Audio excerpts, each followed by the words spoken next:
오늘 사도행전 12장 말씀을 전하게 되는데요. 앞에 먼저 있었던 11장 후반부에 보니까 스데반의 일로 예루살렘 교회에 환란이 있었다라고 합니다. 그런데 이 환란의 일로 뜻밖의 일이 생기는데 이방 수리아 지역에 또 하나의 교회가 생겨난 것입니다. 그 교회가 어떤 교회였습니까? 안디옥 교회였습니다. 지금까지는 유대인을 중심으로 한 예루살렘 교회가 전부였습니다. 그런데 교회에 핍박이 생겨서 믿는 사람들이 예루살렘을 떠나가게 되었고요. 근데 이 사람들이 가는 곳마다 무엇을 한 거냐면 복음을 전한 것입니다. 만나는 사람마다. 그랬더니 이방 땅에서도 어떤 역사가 있었냐? 교회가 세워지는 역사가 있었다라는 것입니다. 이 안디옥 교회는 아주 중요하고 특별한 교회라 다시 말씀을 좀 드립니다. 지난주에 들으셨던 것처럼 이곳에서 어떤 일이 발생했냐면 그리스도인이라는 말이 탄생을 했습니다. 그리고 이 교회는 어려워진 예루살렘 교회에 본부 같은 교회겠죠. 예루살렘 교회에 지원금을 보내주었던 최초의 교회가 되기도 합니다. 더욱이는 바울의 그 유명한 선교 여행이 바로 이 교회에서 시작을 했습니다. 이처럼 심한 핍박과 어려움을 당하게 되자 교회는 무너지기는커녕 더 힘을 얻게 됐다는 것입니다.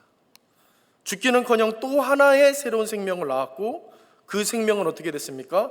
더욱 강력해지고 있다라고 말하는 것입니다. 이런 교회 역사를 통해 우리는 믿는 자에게 일어나는 고통에 대해서 혹은 우리 자신에게 벌어지는 교회 열심히 다니고 신앙생활 잘하고 있는 우리에게 예상치 못하게 일어나는 고통들에 대해서, 어려움들에 대해서 다시 생각해 볼 필요가 있겠습니다.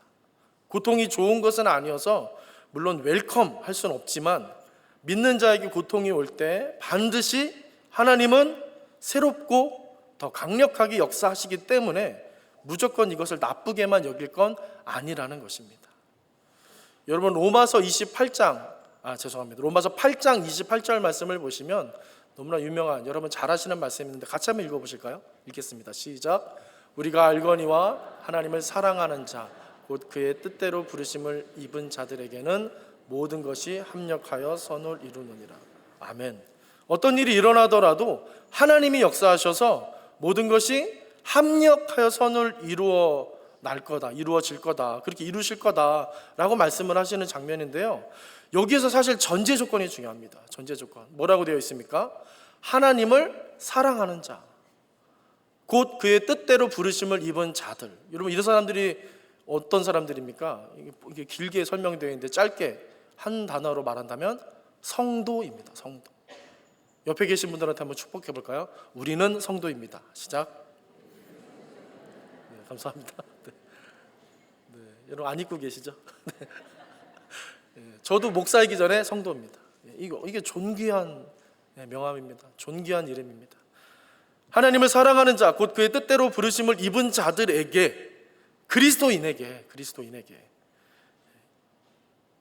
이렇게 환란이 닥치고 어려움이 왔을 때 하나님 가만히 계시지 않는다는 것입니다. 그 사람들에게는 모든 것을 합력해서 하나님께서 무엇을 만들어내시냐면 선을 만들어낼 거다 격려하시는 겁니다.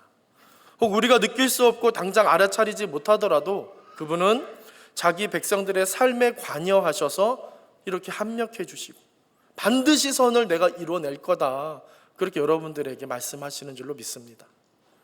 오늘 본문은 교회와 성도들이 이처럼 어려움을 당하게 되었을 때 벌어진 일, 그 내용을 말해주고 있습니다. 특히 1절에서 4절에 보니까 헤롯 왕이 손을 들어서 야고보를 칼로 죽였다라고 말합니다. 그리고 끝나지 않고 베드로도 같이 항상 사역을 했잖아요. 이 베드로도 잡아다가 죽이려고 하는데 딱 그 때가 무교절 때라서 한 7일 정도 되는데요. 죽이진 않고 죽이려고 준비하고 있습니다. 그러니까 교회에 닥친 환란이 이전보다 훨씬 커졌다라는 것을 지금 본문이 시작되면서 우리에게 정확하게 말해주고 싶은 겁니다. 지금까지는 유대 종교 지도자들이 그리스도인들을 핍박했다면 이제는 무엇입니까? 유대 왕이 나셔서 공식적으로 핍박을 이제는 도모한다라는 것입니다. 여기 나오는 헤롯은 예수님 당시 베들레헴의 남자아이들을 살육한 것으로 유명한, 또 건물도 많이 지어서 더 유명한 헤롯 대왕의 손자입니다. 헤롯 대왕의 손자 헤롯 아그리파 1세입니다. 이들 가문이 에서의 후손들입니다. 에서의 후손. 그래서 에돔 족속이고요. 그리고 그곳에서 이두메 출신이라고 우리가 한 번쯤은 들어봤을 겁니다. 이두메 출신. 이 사람들은 야곱의 후손들인 이 이스라엘 사람들, 유대 사람들이 상당히 경계하고 싫어했던 족속들입니다. 그래서 이 헤롯 대왕은 이 유대인들을 다스리는 왕으로서 민심을 얻고자 유대 순수 혈통의 하스몬 왕가와 이렇게 그쪽 여자와 혼인을 하는 그런 할아버지가 되겠죠. 아그리파 1세 할아버지 헤롯 대왕이 그런 일도 했고요. 유대의 어떤 왕으로서 좀 지지 기반을 잘 만들려고 많은 노력들을 했었습니다. 그러다가 손자 아그리파 1세 때 또 하나의 기회가 찾아왔는데 유대인들이 끔찍이도 싫어했던 그리스도인들을 발견한 것입니다. 저와 여러분들을 발견한 것입니다. 헤롯이 끔찍하지 않습니까? 할아버지를 닮아 이 사람이 정치 감각이 뛰어났습니다. 그래서 이 아그리파 1세는 이때를 놓치지 않고 교회를 칼을 들어서 핍박을 한 것입니다. 그렇게 야고보가 죽었고요. 그 다음으로 베드로를 죽이려 했는데 마침 유대인의 중요한 명절 무교절이어서 이 절기 끝난 다음에, 이 절기 때 막 이런 처형 이런 것들 하면 유대인들의 또 반심을 받을 것 같아서 무교절 끝나고 이제 처형을 하려고 베드로를 잡아 가둡니다. 그렇게 아주 베드로를 잡아두고 이제 처형을 하려고 준비하는 과정들이 이제 이어지고 있는데, 이 일이 일어나고 나서 이렇게 가둬진 상태에서, 베드로가 가둬진 상태에서 이후에 어떤 일들이 벌어지는지를 성경이 말하고 있습니다. 5절 말씀을 같이 보실까요? 5절 말씀 읽겠습니다. 시작. 이에 베드로는 옥에 갇혔고 교회는 그를 위하여 간절히 하나님께 기도하더라. 아멘. 어려움을 당한 교회가 한 일이 바로 이어지고 있는데 뭐였습니까? 기도입니다. 기도. 사도행전에서는 우리가 이미 살펴봤지만 교회는 어려움이 생길 때마다 항상 기도했습니다. 어려움에 직면했을 때 교회는 두려워하거나 좌절하지 말고 기도해라. 그렇게 성경이 말하는 것입니다. 여러분, 이 성경의 음성, 하나님의 음성을 성도로서, 교회로서 심령으로 듣게 되시길 주님의 이름으로 축복합니다. 믿는 사람들은 어려운 일 생겼을 때 즉각적으로, 자동적으로 기도 모드로 전환하라는 것입니다. 사실 우리 믿는 사람들은 믿음에는 강한데, 제 인생을 봐도 그렇습니다. 믿음에 대해서는 열정이 생기고 가슴이 뜨거워지고 이렇게 뭔가 좋은데, 위기를 만났을 때는 참 약해지는 것이 우리네 모습이 아닌가 싶습니다. 안 믿는 사람들은 어려움 당했을 때 힘들어하면서도 해결하려고 그냥 바로 이렇게 일어나고 어떻게 해서든 다른 방법을 찾아내고 그렇게 막 일어나려고 애를 씁니다. 근데 믿는 사람들은 하나님이 어떻게 나한테 이럴 수 있지? 하나님이 살아계시는 거 맞나? 하나님이 기적도 행하시고 능력도 행하시고 막 해결하시고 전능하시다는데 왜 이런 어려운 일을 당하고 있지? 왜 내가 이런 일을 당하고 있지? 이런 복잡한 생각이 들고, 그래서 시험에 빠지게 되고, 그래서 잘 못 일어날 때가 많이 있습니다. 오늘 성경은 그런 우리에게 고통의 현실과 불신에 빠져있지 말고 바로 기도 모드로 바꾸면 된다, 그래라 라고 말씀하시는 겁니다. 복잡하게 여기지 말고 기도의 자리로 나오라고 초대하시는 것입니다. 하나님은 이런 우리의 반응을 원하신다는 것입니다. 이 반응이 진짜 믿음의 모습이기 때문입니다. 환난을 겪느냐, 어려움을 겪느냐, 안 겪느냐에 따라서 너 잘 믿는 사람이냐, 안 믿는 사람이냐, 너 그리스도인이냐, 아니냐, 교회 다니는 사람이냐, 아니냐, 이렇게 갈리는 게 아니라 어려움 당했을 때 어떻게 반응하느냐, 여기에 갈린다고 오늘 성경은 우리에게 말해주는 것입니다. 계속해서 본문 6절에서 7절 말씀을 또 이어서 보도록 하겠습니다. 자, 6절 제가 읽고 7절 여러분들 읽으시겠습니다. 헤롯이 잡아내려고 하는 그 전날 밤에 베드로가 두 군인 틈에서 두 쇠사슬에 매어 누워 자는데 파수꾼들이 문 밖에서 옥을 지키더니 후련히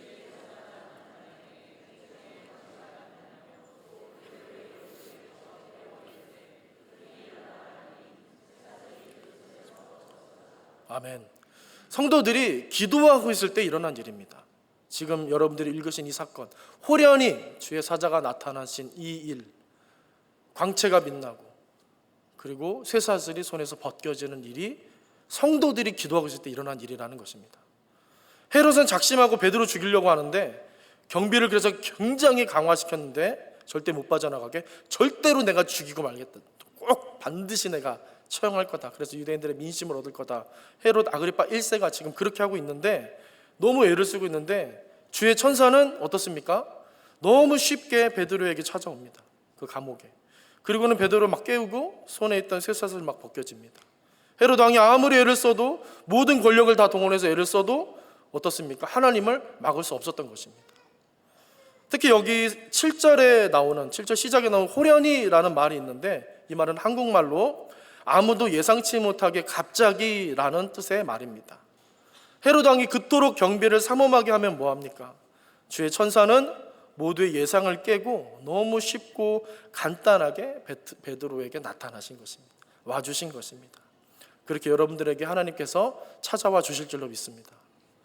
그런데 이 호련히라고 번역된 헬라 원어를 보니까 원래 그 단어의 의미는 보라, behold라는 뜻을 가진 단어입니다. 조금 다릅니다.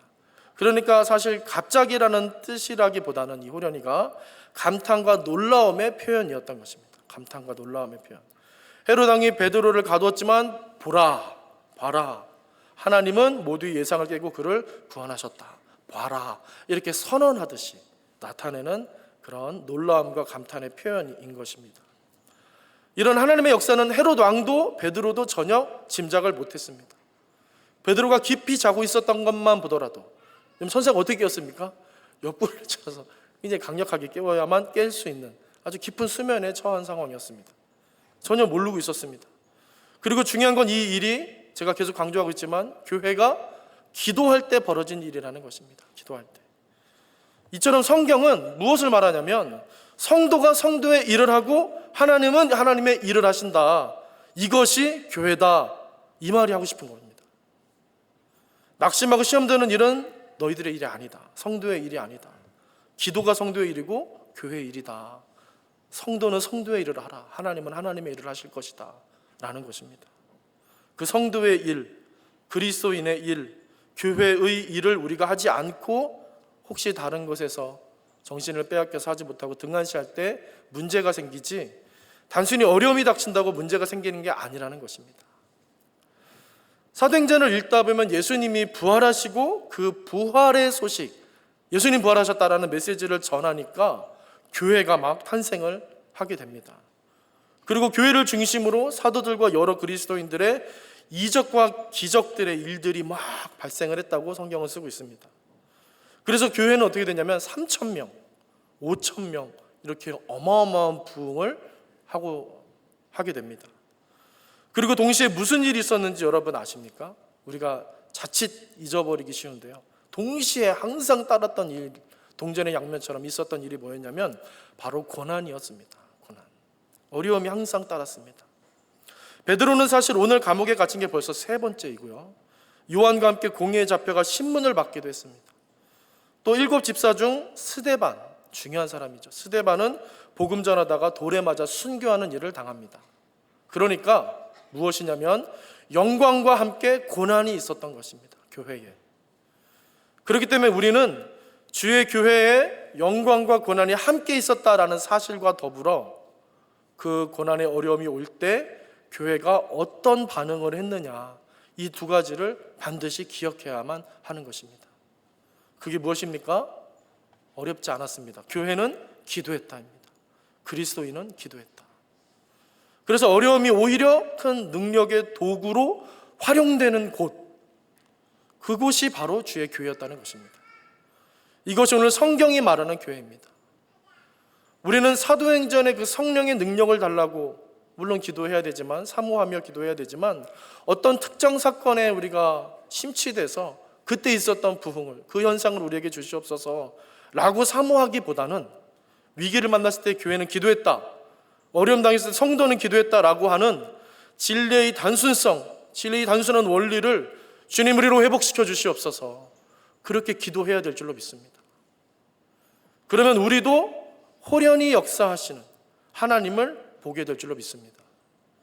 성도의 일을 하는 성도만이 호련히 역사하시는 하나님을 경험하게 되는 것입니다.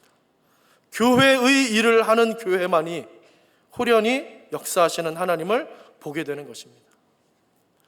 저는 여기서 보라라고 한 이 헬라어를 한국어로 우리가 보는 성경에 아까 우리가 읽은 것처럼 호련히라고 번역한 것에 대해서 문맥적으로는 참 번역을 잘했다라는 개인적인 생각이 듭니다. 교회가 간절히 기도했지만 그 어떤 응답의 조짐도 보이지 않다가 갑자기 호련히 갑자기 베드로가 천사의 도움을 받아서 구출을 받았습니다. 갑자기 일어난 일이었습니다. 하나님의 일하는 방식이 성경을 보면 정말 이럴 때가 많습니다. 갑자기 호련히. 아브라함이 이삭을 출산할 때를 생각해 보시기 바랍니다. 100세가 될 때까지 아무 조짐, 그 어떤 조짐도 없었습니다. 그래서 아브라함과 사라는 믿음으로 기다립니까? 그렇지 않습니다. 시간이 지날수록 하나님을 더 못 믿어 하면서 종 엘리에셀을 후사로 삼을까, 종 하갈에게서 나온 이스마엘을 후사로 삼을까 고민했고요. 하나님이 사라에게서 너한테서 내가 아이를 낳게 해줄 거야. 아브라함한테는 네 본처에게서 아들을 낳게 해줄 거야. 기다려라, 좀 기다려라 하셨는데 이 말을 듣고 진지하게 이 말씀하시는 하나님 앞에서 어떻게 합니까? 사라가 피식 웃습니다. 피식 웃다라는 말이 히브리어로 이사크입니다. 이사크 많이 익숙하지 않으십니까? 이 아들 이름이 이삭인 것입니다. 너 그렇게 비웃었지 내 말에. 네 아들 이름을 이삭으로 해 한 겁니다. 이삭을 부를 때마다 이삭아 자신을 돌아보게 되죠. 이게 말씀의 능력이고 하나님의 아주 유머 있는 그런 뜻인 것 같습니다. 그랬는데 하나님이 어떻게 하십니까? 참고 계시다가 이들에게 100세가 되자 정말로 갑자기 호련히 아들 이삭을 주셨던 것입니다. 하나님이 이렇게 역사하실 때가 많습니다. 여호수아 군대가 여리고성을 무너뜨릴 때도 12바퀴를 돌 때까지 아무 조짐이 없었습니다. 이런 얼마나 불안했겠습니까? 굉장히 초조했을 것 같습니다. 제가 말씀 준비하면서 상상해 보니까 감정이 막 이입이 되면서 여리고 그 어마어마한 성 앞에서 우리는 무슨 막 무기를 든 것도 아니고 그냥 돌고 있는데 돌아버리겠는 겁니다. 무너지지가 않는 것입니다. 아무 조짐이 보이지 않습니다. 흙이라도 좀 떨어지고 뭔가 좀 이렇게 좀 있어야 막 으쌰으쌰 하면서 화이팅 하면서 돌 텐데 할렐루야 하면서 돌 텐데 아무 조짐이 보이지 않습니다. 그런데 이들은 끝까지 마지막 13바퀴까지 하나님 말씀에 순종해서 돕니다. 그랬더니 어떻게 됩니까? 그 여리고성, 그 견고한 성이 갑자기 무너지는, 와르르 무너지는 역사가 일어나게 됐습니다. 아합 때에 엘리야는 갈멜산에서 7번 기도하는데 놀랍게도 6번째까지 아무 조짐이 없었습니다. 하지만 엘리야는 7번째 기도를 계속했고 이게 중요합니다. 끝까지 순종하며 7번째 기도를 합니다. 그때 손바닥만한 구름과 함께 바람이 일어나고 하늘이 캄캄해지면서 감당할 수 없는 폭우가 쏟아지기 시작합니다. 3년 반 만에 있었던 일입니다. 나병에 걸렸던 아람 장군 나아만은 요단강에 7번 몸을 담그면 나을 거라는 엘리사 선지자의 말을 듣고 강에 자기 몸을 담그는데 6번 담갔을 때까지 그 어떤 조짐도 없었습니다. 그리고 마지막 7번째 몸을 담그자 정말로 피부가 어린아이처럼 깨끗해졌습니다. 이처럼 하나님의 역사와 응답은 서서히 점점 오기보다 호련히 갑자기 임하게 되는데 하나님은 믿는 우리가 그 시간을 기도로 채워가기를 원하시는 것입니다. 여러분 무엇으로 채우고 계십니까? 저와 여러분에게 묻고 싶습니다. 불안으로 채우고 있진 않으십니까? 걱정으로 채우고 있진 않으십니까? 다른 쾌락으로 채우고 있진 않으십니까? 하나님의 뜻을 분별하며 가슴에 새기시는 저 여러분 되시길 바랍니다. 낙심과 괴로움의 시간을 몰아내는 그 기도로서 몰아내는 그 시간들, 기도로서 채우는 시간들을 갖기를 원하신다는 겁니다. 그래서 어려움 당하는 것이 실패가 될 수 없다 여러분들에게 말하시는 것입니다. 어려울 때 기도하는 것 자체가 이미 이기는 길로 가고 있다라고 하나님이 말씀하신다는 것입니다. 저는 창세기에서 아브라함의 조카 롯의 이야기를 읽다가 한 번은 참 흥미로운 부분이다라는 생각이 든 지점이 있습니다. 소돔이 너무 죄악으로 물들어서 그 오래 참기로 유명하신 하나님이 참다 못 참으셔서 이 소돔을 고모라를 멸망시키시로 결정을 합니다. 그런데 여러분 그 소돔에 뭐가 있었습니까? 누가 있었습니까? 이 아브라함의 조카 롯이 살고 있었습니다. 하나님이 작심하신 대로 창조주이시니까 그냥 멸하시면 됩니다. 그 어떤 피조물이 뭐라고 하겠습니까? 원망한다 한들 무슨 의미가 있고 어떤 효력이 있겠습니까? 하나님은 그냥 마음 잡수신 대로 그냥 멸망하셔도 누가 컴플레인할 수 있는 그런 자격이 없습니다.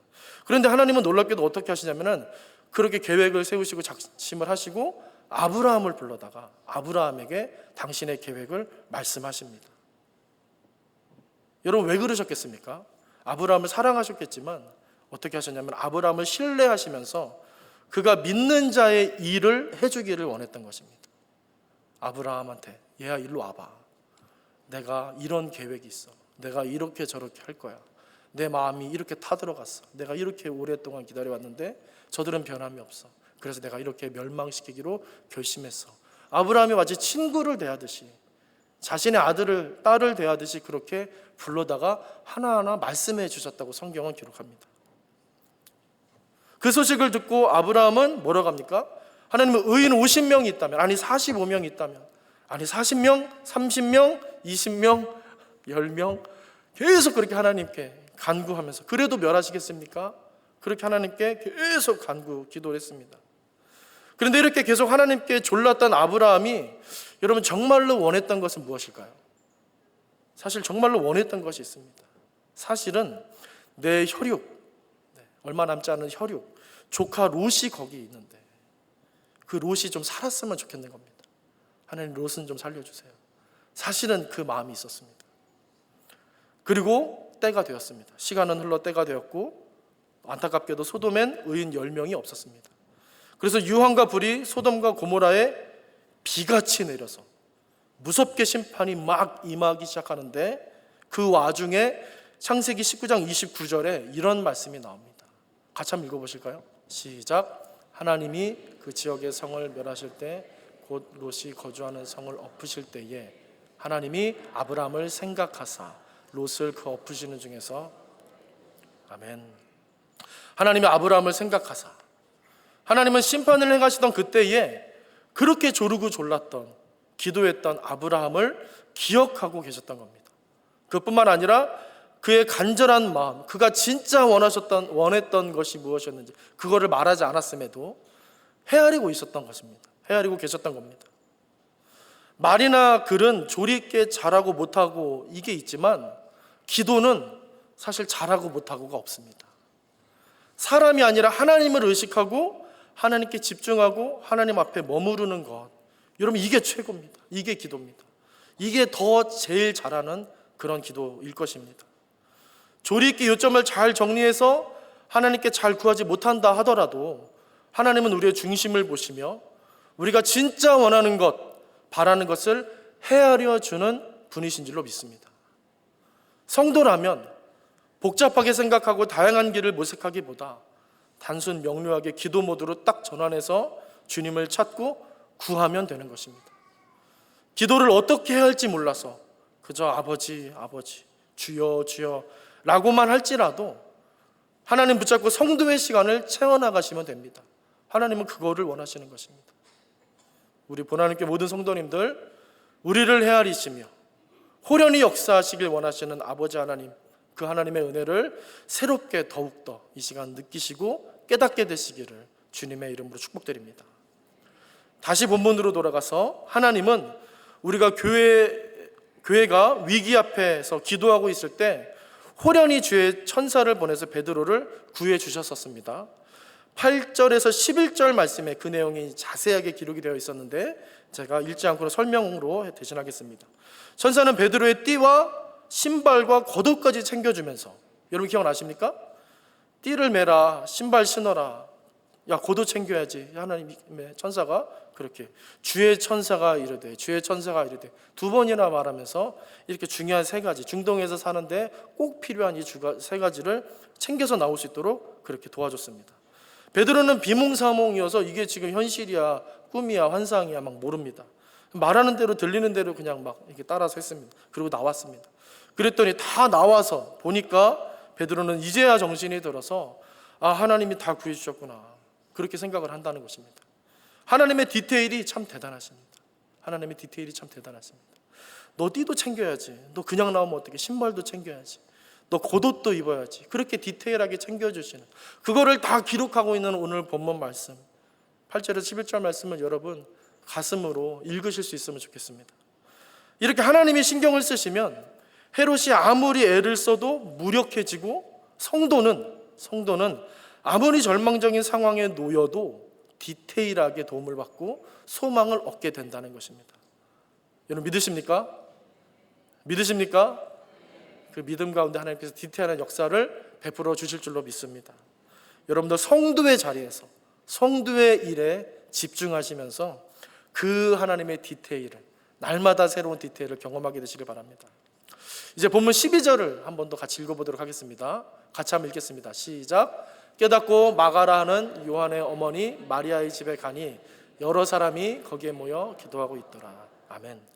우리에게 참 친숙한 집이 나오죠. 마가의 집. 솔직히는 마가의 어머니의 집입니다. 마가의 집이라고 우리가 알고 있습니다. 이 마가의 집은 예수님이 승천하시면서 기도하고 있으라 너희들아 얘들아 이렇게 사도들에게 성도들에게 말씀을 하신 그 유언의 말씀을 따라서 사도들과 120명의 성도들이 오순절에 모여서 기도했던 장소였습니다. 그때 예수님이 약속하셨던 성령의 놀라운 역사가 있었고 교회가 탄생하게 되었습니다. 지도자 베드로가 갇히는 위기를 만난 교회는 지금 어떻게 하고 있습니까?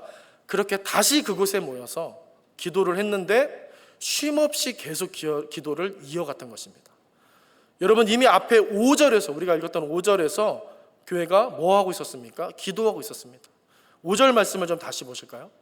이에 베드로는 옥에 갇혔고 교회는 그를 위하여 간절히 하나님께 기도하더라. 그렇게 기도를 하고 있었는데 간절히 기도하고 있었는데 베드로가 풀려날 때까지 계속 쉼없이 계속 기도를 이어가고 있었다는 것입니다.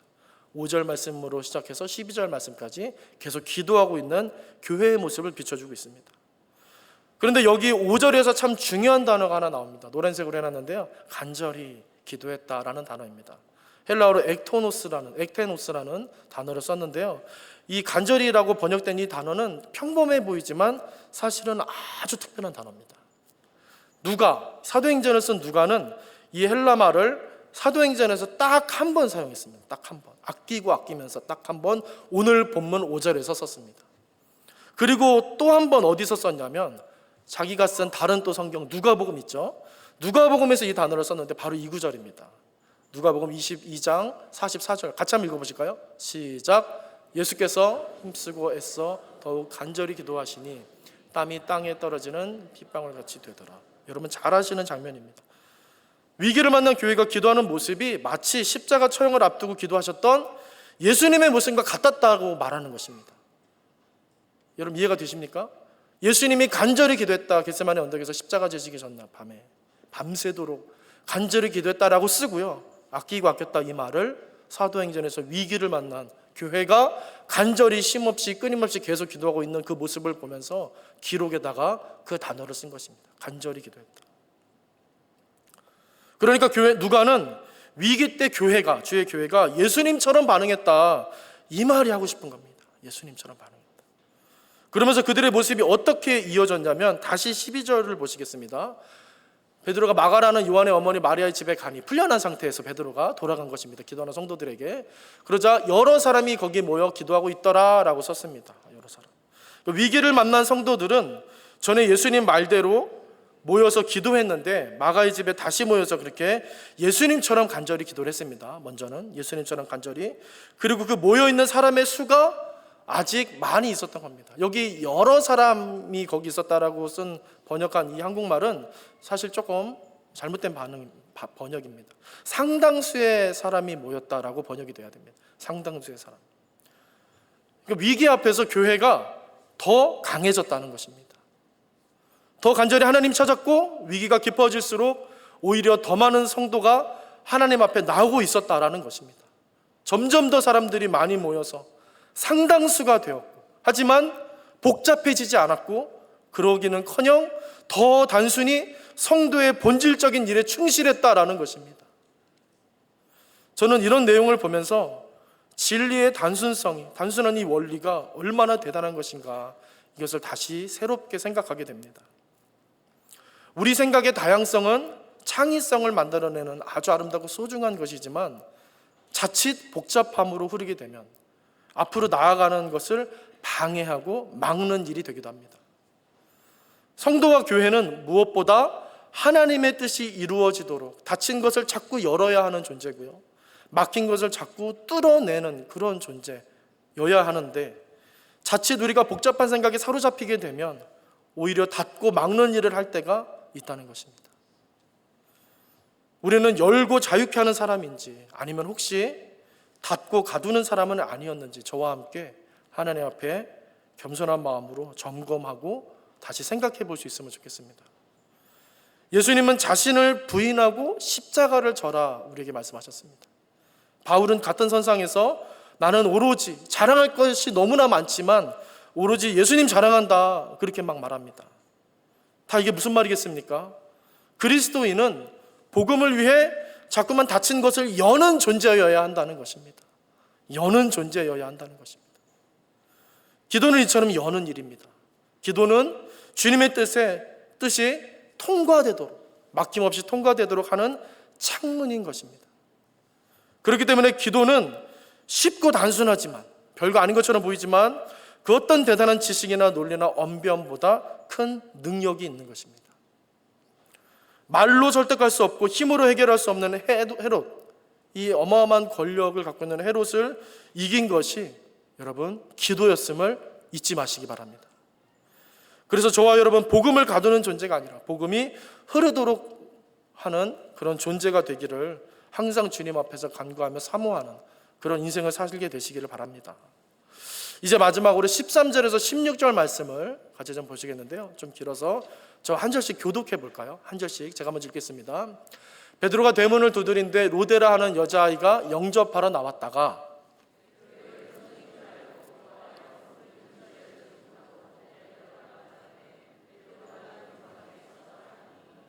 그들이 말하되 네가 미쳤다 하나 여자아이는 힘써 말하되 참말이라 하니 그들이 말하되 그러면 너 그의 천사라 하더라. 베드로가 문 두드리기를 그치지 아니하니 그들이 문을 열어 베드로를 보고 놀라는지라. 아멘. 베드로가 갇히는 위기가 있었지만 교회는 그대로 엎드려 기도했고 결국 베드로는 잘 풀려나서 이제는 여러분 어떻습니까? 이야기가 이제 끝나야 되는데, 저도 설교를 마쳐야 되는데 내용이 하나 더 있네요. 내용이 하나 더 있었다는 것입니다. 이 이야기를 나누고 설교를 마치도록 하겠습니다. 풀려난 베드로가 교회로 갔는데, 기도하는 성도들에게 갔는데 처음에 로데라는 아이 말고는 아무도 베드로가 풀려난 것에 대해 믿지 못합니다. 로데가 너무 답답한 나머지 진짜라고 참말이라고 막 어른들에게 말합니다. 집사님, 권사님, 목사님, 뭐 형, 누나 막 그러면서 어린아이라고, 어린 여자아이라고 성경에 설명한 거 보니까 한참 어린 그런 상황에서 이렇게 자기보다 어른들에게 말했던 것으로 보입니다. 그래도 사람들은 그의 수천사일 거라고 베드로가 풀려난 걸 믿지 않습니다. 성경에서 오병이어 사건 때도, 그 유명한 오병이어 사건 때도 그 오병이어를 바친 그 도시락의 주인공의 이름을 밝히지 않고 있는데 하나님은 로데라는 이 여자아이는 기록을 하고 계십니다. 너무 흥미롭습니다. 로데가 얼마나 답답했는데, 내 눈으로 보고 내가 귀로 들었는데 지금 베드로 선생님 와 있다고 막 그렇게 말을 했다는 것입니다. 근데 아무도 믿지를 않습니다. 그럴 수밖에 없는 게 이미 야고보 사도가 헤롯에게 처형당해서 죽었고요, 똑같이 베드로도 붙잡혔는데 더 그때보다 삼엄한 경비 속에 베드로가 갇혀 있었기 때문입니다. 정말로 빠져나올 틈이 없는 상황이었습니다. 베드로도 야고보처럼 죽을 것이 뻔했습니다. 하지만 성도들은 우리가 기대할 때 간절히 이 사람들 기도하면서 베드로 구출을 시켜달라고 그렇게 하나님께 간구했을 텐데, 그러면서 마음속에 그걸 좀 바랬을 텐데 지금 왜 이렇게 믿지 못하고 다 놀라고 막 당황하고 있지? 막 참말이라고 이 로데가 막 이렇게까지 조그만 애가 얘기하는데도 막 무시하는 듯 그게 수호천사일 거라고 막 타이르듯이 아니라고 그렇게 왜 말을 하고 있지? 의문이 살짝 드는 지점입니다. 제가 예전에 설교를 하면서 이 부분에 대해서 다른 예배 때 한번 자세히 말씀을 드린 적이 있습니다. 하지만 이 부분이 중요하기 때문에 한 번 더 말씀을 드리고 설교를 마무리하겠습니다. 결론부터 말씀을 드리면 당시 성도들이 하나님 베드로 구해주세요 라고, 베드로 선생님 구해주세요 라고 기도하지 않았을 거라는 겁니다. 오늘 본문에는 그 기도의 내용이 나와 있지 않지만 이와 비슷한 위기를 만났던 사도행전 4장에 가보시면 성도들이 어떤 기도를 했는지 그 내용이 상세히 기록되어 있습니다. 같이 한 번 더 보실까요? 사도행전 4장 27절에서 31절 보시면 중요한 말씀이니까 한 번만 더 저와 교독하시겠습니다. 과연 헤롯과 본디오 빌라도는 이방인과 이스라엘 백성과 합세하여 하나님께서 기름 부으신 거룩한 종 예수를 거슬러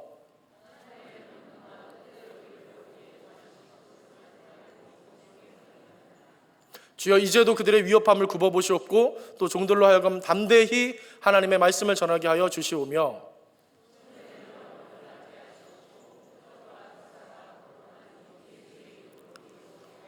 같이 읽습니다. 빌기를 다하매 모인 곳이 진동하더니 무리가 다 성령이 충만하여 담대히 하나님의 말씀을 전하니라. 아멘.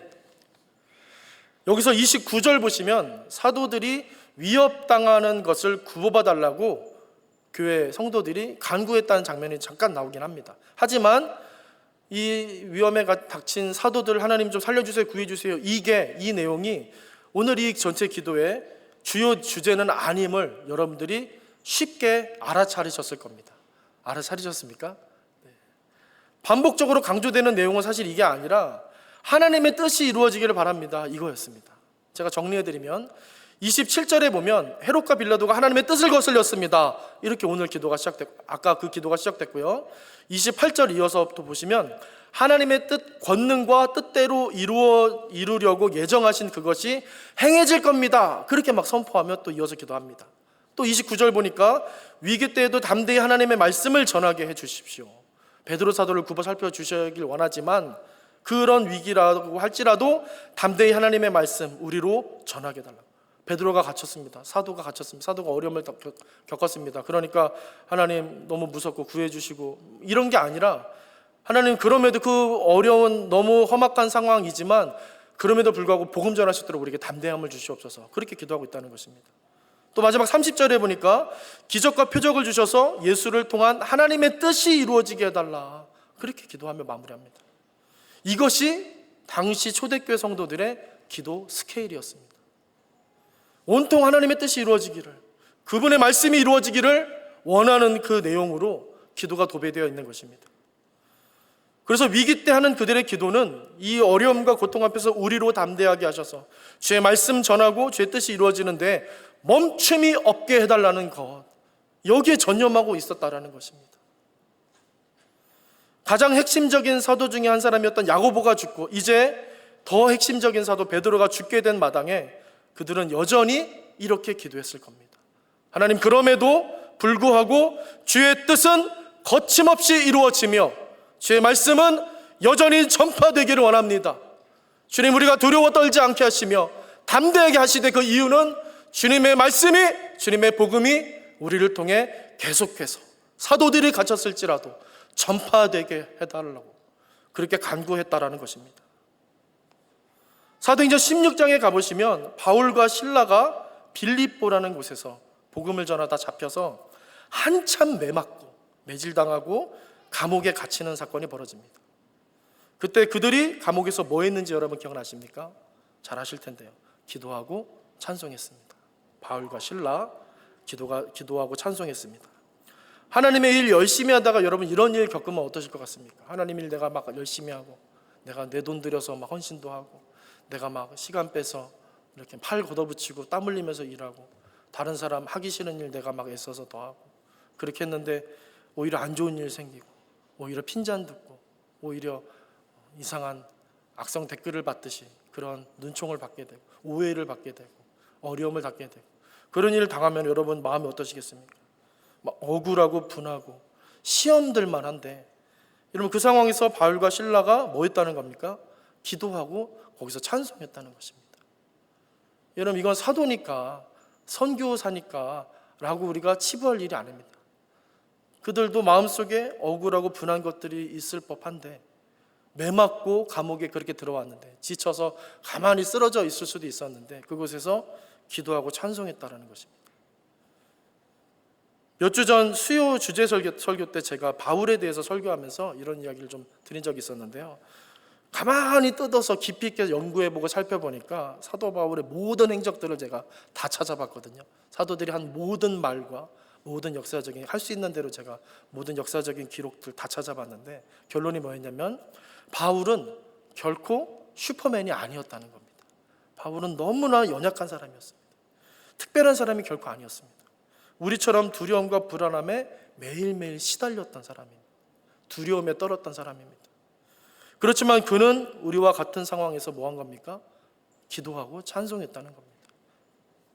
그랬더니 예상치 못하게 갑자기 어떤 일이 발생하냐면 사도행전 16장 계속 보시면 큰 지진이 나고 그래서 감옥문이 다 열리고 손과 발에 매인 것이 풀리는 역사가 있게 됩니다. 그러자 잠깐 자고 있었던 것 같은데요. 간수가 잠에 깨서 진동 소리에 눈을 떠 보니까 감옥문이 다 열려 있고 엉망진창이 되어 있습니다. 당시 간수는 이렇게 감옥을 지키다가 누가 탈출을 하거나 탈옥을 하게 되면 그 책임자로서 이렇게 처형당한다고 합니다. 그래서 너무 절망한 나머지 스스로 자결하려고 그렇게 목에 손을 대는데 이러면 어떤 일이 벌어지냐면 바울이 크게 소리 지릅니다. 우리가 여기 있습니다. 우리 지금 도망 안 쳤습니다. 그리고 자결하지 말라고 소리칩니다. 그리고는 그 간수에게 뭐 하냐? 여러분 바울이 뭐 했겠습니까? 복음을 전합니다. 만약에 바울과 실라가 감옥에서 하나님 이게 웬일입니까? 이게 어떻게 이런 일이 벌어질 수 있습니까? 하나님 좀 탈출이라도 시켜달라고. 하나님 좀 편안하게 이제 좀 살아야 될 때 내가 그래도 열심히 이렇게 헌신하고 있는데 하나님 어떻게 이 외딴 곳에서 내가 이렇게 매맞고 하나님이 일하는데 어떻게 이럴 수 있습니까? 하나님 탈출시켜주세요. 구해주세요. 이렇게 기도했다면 여러분 이 바울과 실라가 어떻게 했겠습니까? 옥문이 열렸을 때 잽싸게 뛰어나갔을 겁니다. 저 같으면 그랬을 것 같습니다. 하나님 감사합니다. 아싸 할렐루야 하나님 살아계십니다. 그리고 뛰어나갔을 겁니다. 그런데 바울은 그렇게 하지 않고 간수를 말립니다. 오히려 우리 안 도망갈 거라 안심을 시키는 것입니다. 바울과 실라가 같이 있었지만 억울하게 같이 있었지만 풀려나기를 기대하지 않았고 그렇게 기도도 하지 않았을 거라는 겁니다. 풀려나길 원치 않았다는 게 아니라 풀려나길 원치 않습니다 이게 아니라 풀려나는 것에 신경이나 관심을 크게 갖지 않았다는 말입니다. 풀려나자마자 그들이 한 일 뭐였습니까? 간수를 말린 다음에 간수에게 복음을 전하는 일이었습니다. 놀랍게도 바울과 실라의 관심은 감옥에 있을 때, 감옥에 들어오기 전에부터 감옥에 있을 때, 감옥에 풀려나게 된 상황에서도 똑같이 복음이었다는 것입니다. 잘 아시겠지만 바울은 여러분 학력도 좋고요, 스펙도 좋고 신분, 출신도 참 좋은 사람입니다. 신분만 좋은 게 아니라 엄청나게 똑똑하게까지 해서 젊었을 때부터 권력도 많이 갖고 있었던 사람입니다. 자기 마음대로 사람을 할 수 있습니다. 율법주의자로서. 그런데 예수님 만나고 그 다양하고 복잡한 것들을 진리의 단순함 앞에서 아무것도 아닌 것으로 여긴 성도였습니다. 그것이 성도입니다. 그는 편안할 때도 부유할 때도 혹은 가난하고 어려울 때도 한결같이 성도가 어떤 모습이어야 하는지를 보여주었습니다. 복잡한 생각을 몰아내고 하나님께 엎드려라. 복잡한 상황에서 찬양해라. 위기면 어떠냐? 복음은 자유하고 능력이 넘친다라고 했던 것입니다. 여러분들도 이 진리의 단순함을 회복하실 수 있기를 주님의 이름으로 무엇보다 간절히 축원드립니다. 호련히 역사하시는 하나님의 능력을 그 가운데 경험하게 될 줄로 믿습니다.